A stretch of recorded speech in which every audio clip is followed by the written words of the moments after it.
অত্যাধুনিক রোগীদের চিকিৎসা পরিষেবা বন্ধ করতে হবে। এইখানে বাংলাদেশের কোনো পেশেন্টকে আর কোনো পরিষেবা দেবেন না। কোনো রকম বাংলাদেশি পেশেন্টকে অ্যাডমিট অথবা কোনো রকম মেডিকেল পরিষেবা দেব না। বাংলাদেশি সিটিজেনশিপ যারা আছে, হ্যাঁ, তাদেরকে আমরা হোটেলে আমরা রুম দিচ্ছি না। শিলিগুড়িতে আর কোনো হোটেলে থাকতে পারবেন না বাংলাদেশিরা। একটু একটু করে পূর্ব পাকিস্তানের দিকে চলে যাচ্ছে বাংলাদেশ। আতঙ্কের আরো এক নাম চট্টগ্রাম। হিন্দুদের ওপর যে ধরনের অত্যাচার হচ্ছে, এইটুকু জনসংখ্যা এখন হিন্দুদের রয়েছে ওখানে। জয় বাংলা মানতে পারছে না, বাংলা ভাষাতে অ্যালার্জি হয়ে যাচ্ছে বাংলাদেশের। ভাবুন, লাঞ্ছনা শ্লীলতাহানির অভিযোগ উঠেছে। হিন্দু দেখলেই গণধোলাইয়ের কথা বলা হয়েছে প্রকাশ্য রাস্তায়। মৌলবাদীদের হাতে বাংলাদেশ যাচ্ছে। 1 কোটির বেশি হিন্দু শরণার্থীকে নেওয়ার জন্য সবাই মানসিক প্রস্তুতি নেন।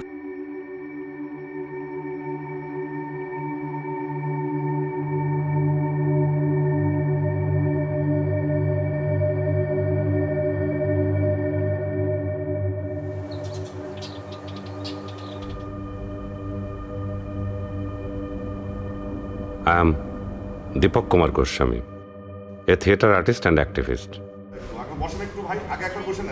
I was on the streets during the July uprising in Bangladesh.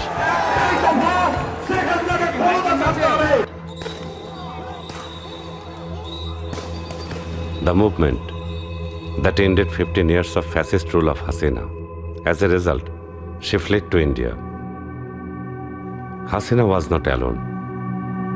It is estimated that around 45,000 Awami League activists have fled to India along with her. আমরা ভারতকে যে দিয়েছি সেটা ভারত সারা জীবন মনে রাখবে। সেই জন্য শেখ হাসিনা টিকে রাখার জন্য যা যা করার আমি ভারতবর্ষ সরকারকে সেটা অনুরোধ করেছি। This is the same Hasina who, with India's support, held on to power in Bangladesh for more than 15 years without any proper election. During the July movement, more than 1,000 people were killed in a single month. According to the United Nations Human Rights Council report, this constitutes a crime against humanity. This is the same Hasina who used her killer squad to abduct hundreds of opposition activists and dissenters and kept them in secret prisons.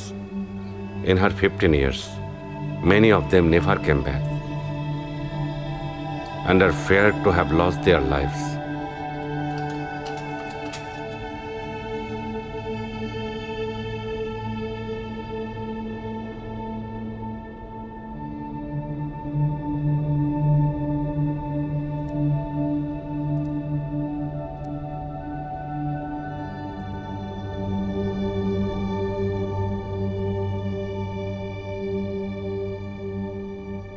For whom their sisters are still waiting. Mothers are still crying.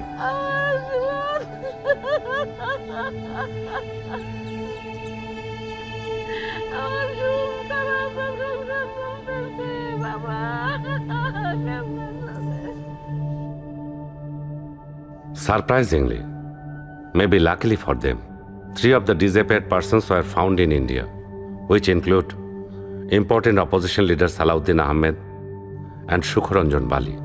Before they were found in India, they were kept in secret prisons in Bangladesh, run by US-sanctioned RAB and notorious detective branch of Bangladesh. Indian media has portrayed Hasina as a protector of Hindu interests in Bangladesh. As my name suggests, I come from a Hindu family. As a minority myself, I have seen the complexities firsthand. When we were children, our Muslim friends would point at black ants and call them Muslim ants, while the red venomous ones were called Hindu ants. We grew up in that kind of condition. The reality is that minorities live under constant psychological pressure everywhere.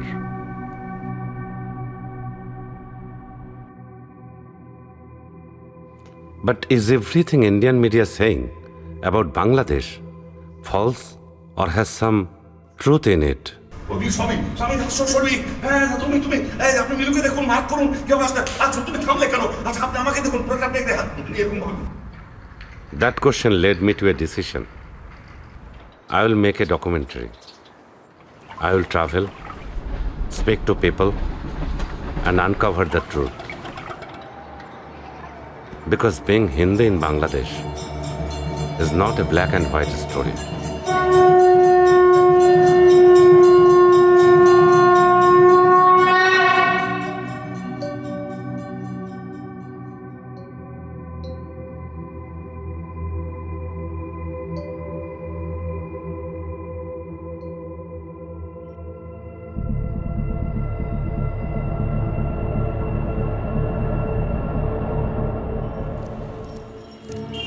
The scenes you are watching now are from Hindu populated Shakhari Bazaar.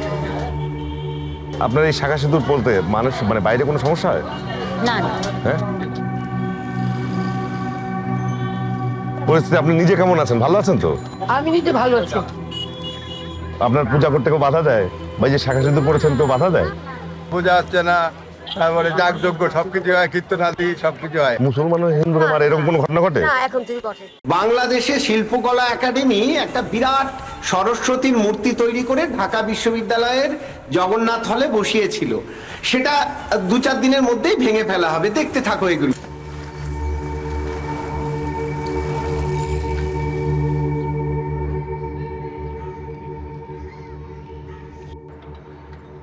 It has been said that the idols at Jagannath Hall will be demolished.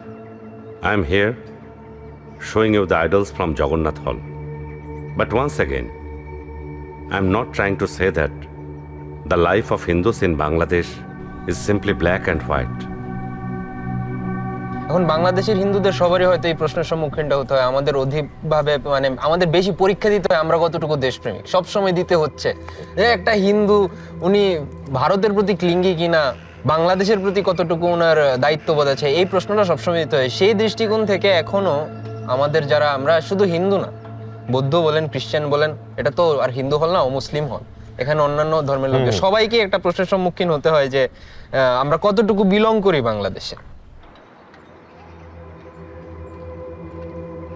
রাষ্ট্রদ্রোহের মামলায় গ্রেফতার হিন্দু সম্প্রদায়ের সংগঠন ইসকনের বহিষ্কৃত নেতা চিন্ময় কৃষ্ণ দাসকে জামিন না দেওয়ায় ক্ষুব্ধ অনুসারীদের চালানো তাণ্ডবে সব শেষ আলিফের। স্ত্রী হলেন বিধবা, তাসকিয়া হারালেন বাবা।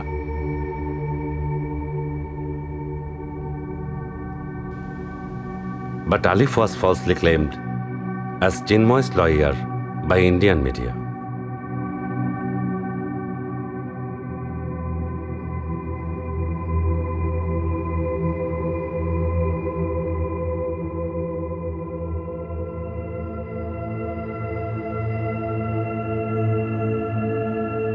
Internationally recognized news platforms like BBC and Al Jazeera have highlighted numerous such rumors about Bangladesh in their reports. Many fact-checking organizations have debunked these propagandas. Today we have come to one such fact-checking office to learn more about how they differentiate fact from fake news. এখানে বলা হচ্ছে যে মুসলিম শিশুকে হিন্দু দাবি করে বলা হচ্ছে তাকে তার গলা থেকে তুলসীর মালা খুলে নেওয়া হয়েছে। ইট ওয়াজ রং, ফলস। যেমন এখানে কি বলা হচ্ছে, ছাত্রলীগ কর্তৃক শিক্ষার্থীদের ধাওয়া করার ঘটনা, দাবি করা হচ্ছে যে জিহাদি কর্তৃক হিন্দু মেয়েদের হত্যা। ইট ওয়াজ রং, ফলস। এখানে দেখেন বলা হচ্ছে যে মাশরাফির বাড়িতে আগুন দেওয়া হয়েছিল ঘটনাটি, কিন্তু দাবি করা হচ্ছে লিটন দাসের বাড়িতে আগুন দেওয়া হয়েছে। আর লিটন দাসের বাড়িতে আসলে আগুন দেওয়া হয়নি, মাশরাফির বাড়িতে। হিন্দু ক্রিকেটার, ফ্রেমিং করাটা আপনি যেভাবে ফ্রেমিং করে দেখেন। বলা হচ্ছে যে বাংলাদেশের মন্দিরে এটা হামলা হয়েছে এবং এটা তারিখটা যদি আপনি খেয়াল করেন, এটা হচ্ছে ডিসেম্বর 8 তারিখ 2024-এর, তাই না?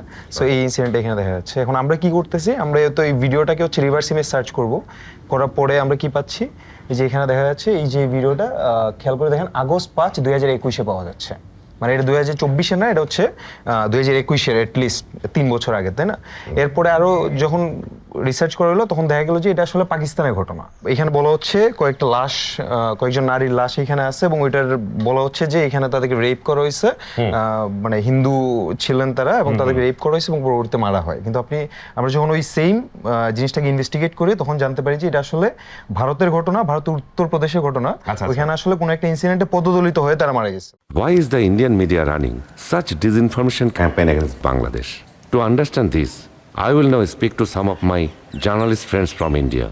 আমার কাছে যেটা খুব আশ্চর্যের যে আমাদের দেশের মিডিয়া, বিশেষ করে ভারতীয় মিডিয়া, তারা বোধহয় বাংলাদেশের এই রাজনৈতিক পট পরিবর্তনটাকে একদম সহজভাবে মেনে নিতে পারছে না। এর মূল লক্ষ্যটা হচ্ছে যে পশ্চিমবঙ্গে অতি দক্ষিণপন্থী শক্তির যে ভোট ব্যাংক সেটাকে শক্তিশালী করা। পশ্চিমবঙ্গের মানুষের মনে বরাবরই একটা দিল্লির মিডিয়া বা এখানকার হিন্দুত্ববাদী বা ভারতীয় জাতীয়তাবাদী ন্যারেটিভ পশ্চিমবঙ্গের মানুষের মধ্যে এমন একটা বিষয় তুলে ধরেছে যে আওয়ামী লীগই হচ্ছে ওখানকার হিন্দুদের রক্ষাকর্তা, ওখানকার আওয়ামী লীগ হচ্ছে প্রগতিশীল শক্তি, আওয়ামী লীগ এবং তার শরিক দলগুলো যারা সরকারে ছিল তারা প্রগতিশীল শক্তি, বাকি অন্য সমস্ত দল, অন্য সমস্ত রাজনৈতিক কণ্ঠস্বর তারা হচ্ছে প্রতিক্রিয়াশীল, তারা ইসলামিস্ট, তারা হচ্ছে মৌলবাদী ইত্যাদি ইত্যাদি। দিল্লির যে আধিপত্যবাদ তার বিরুদ্ধে যদি আমরা সার্বিকভাবে দুই বাংলার লোক কথা না বলি, তাহলে আগামী দিনে আরো বড় বিপদ অপেক্ষা করছে আমার জন্য। এবং যারা মনে করেন হাসিনা থাকলেই ভালো হতো, তাদের জন্য আগামীর অনেক অনেক শুভেচ্ছা। একটি বিষয় কিন্তু শুরুতেই স্পষ্ট করতে হবে যে কিছুই ঘটেনি, এই বক্তব্যটি সঠিক নয়। আবার হিন্দু বৌদ্ধ খ্রিস্টান ঐক্য পরিষদ যেভাবে বা ভারতীয় মিডিয়া যেভাবে বলছে যে হাজার হাজার ঘটনা ঘটেছে, এই বক্তব্য সঠিক নেই। যেমন বাগেরহাটের প্রিয়ন্তী চ্যাটার্জির বাবার ঘটনাও আমি জানি। আমার বাবার কোনো রাজনৈতিক যোগসূত্র ছিল না, শুধুমাত্র জাগা জমির শত্রুতা থেকেই। আর ওই দিন হচ্ছে পুলিশি কোনো সহায়তা ছিল না, এজন্যই ওরা ওই দিনই অ্যাটাক করেছে। মানে 5, 6, 7, 8 তো দেশের একেবারে আইন শৃঙ্খলা একেবারেই। সেদিন রাত 11:30 বা 12টার দিকে দুষ্কৃতিকারীরা আমাদের বাড়িতে হামলা করে। আমাদের বাড়ির জানলা দরজা গ্রিল সবকিছু ভেঙে, পেছনে একটা কাঠের দরজা ছিল সেটা ভেঙে বাবাকে এসে প্রথমে পাথরের হাতুড়ি দিয়ে মাথায় 3বার আঘাত করে, পেছনে আঘাত করার পরে বাবা সাথে সাথে জায়গায় মারা যান। যেটা হচ্ছে যে আপনি যেটা বললেন যে 5ই আগস্টের পরে আমরা দেখেছি এদেশে মাইনরিটিদের উপরে অত্যাচারের ঘটনা নিয়ে ফুলিয়ে ফাঁপিয়ে নানা রকম প্রোপাগান্ডা করা হয়েছে, বিশেষত ইন্ডিয়ান মিডিয়ায়। আপনার কি মনে হয় না এই ধরনের প্রোপাগান্ডাগুলো সত্য ঘটনা ধামাচাপা দিচ্ছে বা সত্য ঘটনাগুলোকে মানুষের সামনে হাজির করতে দিচ্ছে না? আসলে প্রোপাগান্ডার জন্য কোনটা মানুষ ভুল কোনটা সঠিক কোনোটাই তারা বুঝতে পারে না। এটাও হ্যাঁ অনেকটাই কারণ, ইন্ডিয়ান মিডিয়াও অনেকটাই এর জন্য দায়ী। এই জন্য মানুষ ফোন দিয়ে আমাকে ওই দিনেই জিজ্ঞাসা করছে যে আপনার নিউজটা কি সঠিক নাকি ভুয়া। অতিরঞ্জিত মিথ্যা প্রচারের কারণে কিন্তু দেখেন সত্য ঘটনাগুলো হারিয়ে যাচ্ছে। যেমন হিন্দু বৌদ্ধ খ্রিস্টান ঐক্য পরিষদ তাদের প্রতিবেদনে দাবি করলো যে 9 জন হিন্দু সংখ্যালঘু নিপীড়নে নিহত হয়েছে। সমকালের অনুসন্ধানে দেখা গেল যে 8টি ঘটনাতেই সাম্প্রদায়িকতার কোনো রকম কোনো যোগসূত্র নেই। সরকার কিছুদিন আগে মনে হয় বলেছিল যে ইতিমধ্যে 70 জন বা 90 জনকে। হ্যাঁ, গত পরশুদিন পুলিশ যেটা জানিয়েছেন সর্বশেষ ডাটা, সেটা পুলিশের ভাষ্য অনুযায়ী সেটা হচ্ছে 100 মামলা লজ হয়েছে, এর মধ্যে 100 মামলায় 112 জন গ্রেপ্তার আছে। রিপন চন্দ্র শীল অভ্যুত্থানের আগে 4 আগস্ট শহীদ হয়েছে। রিপন চন্দ্র শীলের মা, তার বোন, তার স্ত্রী, তাদের সবার সঙ্গে আমরা কথা বলেছি। রিপন চন্দ্র শীল আমাদের ছাত্র জনতার অভ্যুত্থানের একজন শহীদ। উনি গত 4 আগস্ট গুলিবিদ্ধ হয়ে পুলিশের গুলিতে শহীদ হয়েছেন। আপনি দেখেন রিপনের যিনি ছোট ভাই শিপন কিন্তু 3 আগস্ট গুলিবিদ্ধ ছিলেন। শিপন তার ভাইয়ের উপরে যে হামলা ছিল সেই হামলার প্রতিবাদে পরের দিন রাস্তায় নেমেছিলেন। এর সঙ্গে সাম্প্রদায়িকতার কোনো সম্পর্ক নেই।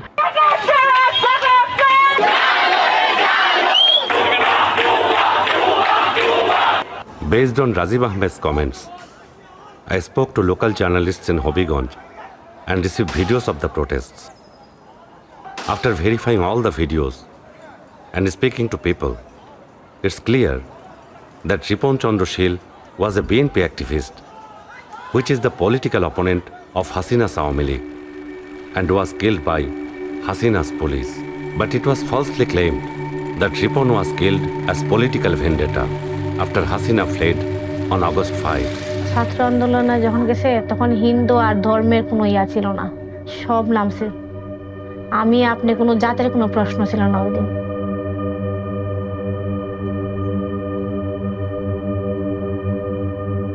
আমি কেউরি কিছু বলতে পারি না। আজকে মনে হয় ছেলেটার 8 মাস হয়েছে, এখন পাপা বাবা কইরা ডাকে। বাবা বাবা করে খুঁজে রাখে, তোরা যদি মানারি হইতে একটা হাতে ভাইকে দিয়া লাইতে, একটা পা ভাইকে দিয়া লাইতে, তাও তো বাপ ডাকতে হারলো না। বড় হলে যখন জিজ্ঞেস করবে আমি কি বলবো, এটাই শিখবো আমি। আচ্ছা রাজীব ভাই, এই যে হিন্দু বৌদ্ধ খ্রিস্টান ঐক্য পরিষদের নেতারা সংখ্যালঘু নির্যাতনের উপরে একটা ভুল এবং এক্সেজারেটেড রিপোর্ট দিল, আপনি ওনাদের জিজ্ঞেস করেন নাই কেন এটা করলো তারা? ওই রিপোর্ট করার সময় আমরা হিন্দু বৌদ্ধ খ্রিস্টান ঐক্য পরিষদের যিনি নেতা মনীন্দ্র কুমার নাথ এবং এই যিনি প্রতিবেদনটা তৈরি করার যে কমিটি ছিল, তথ্য সংগ্রহ কমিটি, ফ্যাক্ট ফাইন্ডিং কমিটির যিনি সদস্য সচিব ছিলেন, তার সঙ্গে আমরা তখনই কথা বলেছিলাম। ওনার সাক্ষাৎকারটা লাকিলি আমরা এটা রেখেছি। ওনার সাক্ষাৎকারটা আমরা শুনতে চাই। আমাদের রিপন চন্দ্র শীল উনি অভ্যুত্থানে শহীদ হয়েছেন গুলিতে, তো এটারে কি দাদা আমরা সংখ্যালঘু নিপীড়ন বলতে পারি কিনা? আবার যেমন ধরেন নবীনগরের যে ঘটনাটা অ্যারেস্ট হয়েছে, ওদের ফ্যামিলি, ওর মা রূপালীর সঙ্গে কথা বললাম, ওইখানে যে ঘটনাটা ঘটছে সে মোটরসাইকেল ডেড বডি তো নদীতে ভাসা গেছিল। হ্যাঁ যে তার মায়ের সঙ্গে আমরা কথা বলছি, তার এজাহার আমরা আনছি। তার মা যে কথাটা বলছেন সেটা হচ্ছে যে সে একটা মোটরসাইকেল বিক্রি করছিল স্থানীয় আশিক এবং জুয়েলের কাছে, তো সেইটা 30,000 টাকা সে পাওনা ছিল, সেটা সে দিচ্ছিল না, এই নিয়ে তাদের মধ্যে ঝগড়া হয়েছে এবং আগের দিন একটা মোবাইল কুড়াইয়া পাওয়ার পর সেটা নিয়ে বিক্রি নিয়ে টাকা নিয়ে তাদের মধ্যে সমস্যা হয়, এরপর তারা হত্যা করা হয়। বাসা থেকে তারা ডাইকে নিয়ে গেছে আশিক এবং জুয়েল হচ্ছে জুয়েল দাস। তো এই ঘটনাটা কি দাদা আমরা এটা কি আমরা সংখ্যালঘু নিপীড়ন বলতে পারি কিনা? কারণ এটা তো এখানে শুনে বলি, তদন্তকারী আমরা একটা রিপোর্ট করেছি, ওই সময়তে এই লোকগুলি মারা গেছে, এই লোকগুলির পিছনে কোথায় কিভাবে কাজ করছে সেটা তো আর আমি তো আর ওই ধরনের ইনভেস্টিগেট করে আমার তাৎক্ষণিক সেই রিপোর্ট দেওয়া সম্ভব হয়নি। When Hindus were oppressed by Hasina's men, or Hindu property was grabbed by Hasina's police chief Benazir, why did Hindu Buddha Christian ঐক্য Porishad and Indian media remain silent? As per Human Rights Organization Odhikar's report, 29 Hindu people, including Simon Rai and Sharna Das, were killed by Indian BSF at the Bangladesh border during Hasina regime. She is the mother of the victim, Sharna Das, who was killed by the Indian border guard. After losing her daughter, she is totally broken. If the Indian media is honestly concerned about the minorities in Bangladesh, I would also like to know their thoughts on the minorities of India. What are they thinking about the oppression on Muslims and scheduled caste Hindus in India? Immediately after Hasina fled to India, Indian media launched a propaganda campaign against Bangladesh. It raised a question in our mind. Is the Indian media really working to protect the interest of Hindus? Or is it serving the interest of fallen fascist Hasina?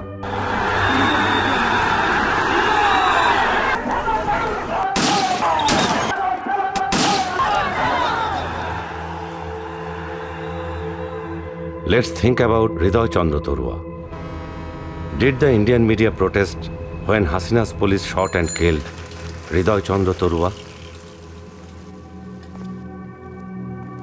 এই হৃদয় তরুয়াদের বাড়ি কোনটা? ওইটা? আচ্ছা। কেউ আছেন? আছে। ও নমস্কার। নমস্কার।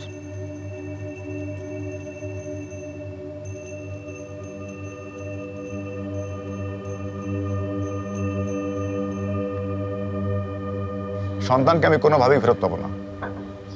যেন আমি শুনি যে আমার সন্তানের বিচ্ছেদ আমার বাংলায় হয়েছে, এরপর আমার চাওয়া পাওয়ার কিছু নেই।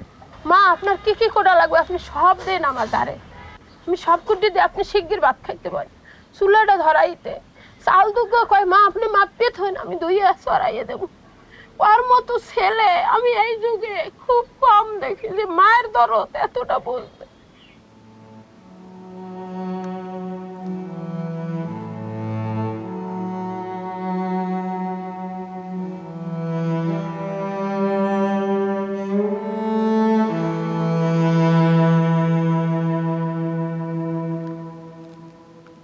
একটা মেয়েরে ও বুন দেখছে হেজা করছে আর রক্তের বুনেও করে না, ও আমাকে নিজে বুঝাইতো, তুমি কোটার মানে বুঝতেছো, রোজ কি হবে বুঝতেছো, আমার মতো মানুষেরা কোনো চাকরি পাবে না। তুমি তো জানো আমার ফ্যামিলির জন্য কিছু হইলেও করতে হবে, আমার ফ্যামিলির আমি ছাড়া আর কেউ নাই, আমি হলাম গিয়ে সব কিছু ওদের। আমি আমার বাবা মার জন্য একটা একটু হলেও ওদের জন্য আমার ভালো কিছু করতে হবে, সেটা করার সুযোগ আমি পাবো না যদি এই কোটা থাকে। হৃদয় হচ্ছে টিউশন থেকে আসার পরে আমাদের নেট কানেকশনটা মোটামুটি আসলো আর কি ওয়াইফাইতে। আসার পরে ও ফেসবুকে ঢোকার পরে দেখতেছে যে একটা ছেলে ব্র্যাক বিশ্ববিদ্যালয়ে সম্ভবত ওর হচ্ছে গাড়ি দিয়ে চাপা দিয়ে আর কি, র্যাবের একটা গাড়িতে হচ্ছে চাপা দিয়েছে ওই ছেলেটাকে। এইটা দেখার পরে আমরা অনেক বেশি এক্সাইটেড হয়ে গেলাম যে এখন তো আর ঘরে থাকা যায় না, বাসায় থাকা যায় না এই অবস্থা দেখার পরে। এরা কি ঘরে বইয়ে থাকতে পারতে না? চিন্তা করো, আমার বন্ধুরা গেছে, আমি বইয়ে থাকবো কা? হেও তো এক মাস সন্তান, তা হে যদি জীবন দিতে পারে আমি তো পারবো। এই জীবন দিতে যাইয়ে তো আমার ওলটা খালি হয়ে গেল। Indian narrative tells us Hasina stands for Hindus and that Islamists have driven her out. But the July 2024 uprising was not the rise of the Islamists. Among the brave souls who stood against Hasina, many were Hindus as well, like me. But Indian media doesn't mention that. Hridoy Chandra Torua is one of them. হৃদয়কে শুধু ভাই মনে করেছি না, হৃদয় যেমন আমাকে মানতো আমি ওর বোন, অ্যান্ড আমি ওকে ভাবতাম আমার ভাই। এখানের মধ্যে হিন্দু মুসলিমের তো কোনো কোশ্চেনই আসতেছে না। হৃদয় আমাকে মানুষ ভাবছে, মানুষ হিসেবে বোন ভাবছে, সিমিলার ওয়েতে আমি ওকে মানুষ হিসেবে আমার ভাই ভাবছি। তোমার গায়ের রক্ত যেরকম আমার গায়ের রক্ত হেরম, তাই এই ভেদাভেদটা থাকবে কেন? এইটা হচ্ছে বড় কথা। কতটা তুমি হারালে বন্ধু, কেঁদেছে অন্তর, জানো না তুমি হারাবার ব্যথা, জানে পলাশির প্রান্ত। কতটা তুমি হারালে বন্ধু, কেঁদেছে অন্তর, জানো না তুমি হারাবার ব্যথা, জানে পলাশির প্রান্ত। হারিয়ে গেছে যেখানে মায়ের সোনার নোলখানি, গোলা ভরা ক্ষেতের ফসল, সাজানো ফুলদানি। এ হারানোর বেদনা তুমি রেখো অন্তরে, দেখবে তোমার দুঃখ লুকাবে পলাশির প্রান্তরে।